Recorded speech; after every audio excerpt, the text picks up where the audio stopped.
Magandang araw mga idol. For today's video mga idol, magluluto tayo ng kakao para gawing tabliya. Walang tigil sa pagsugkay mga idol hanggang maluto ang kakao. Kahit mangalan rin yung mga braso mga idol, kailangan hindi ka hihinto sa pagsugkay mga idol. Kasi pag hihinto ka mga idol, ang iba luto, ang iba naman hilaw. Kapag luto na ang kakao mga idol, kinukuha namin balat. Kapag wala ng balat mga idol, ilagay na namin sa gilingan ng kakao mga idol at magiging tabliya na.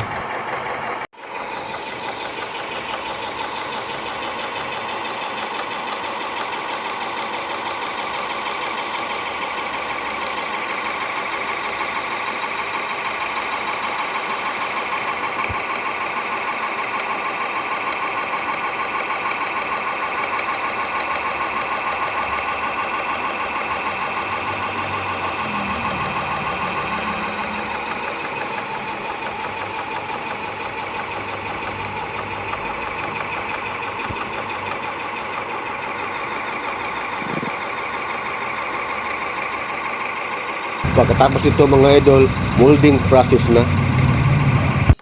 Ito na mga idol ang kalalabasan. At ilagay na namin ito mga idol sa pouch for delivery na. Salamat mga idol. God bless.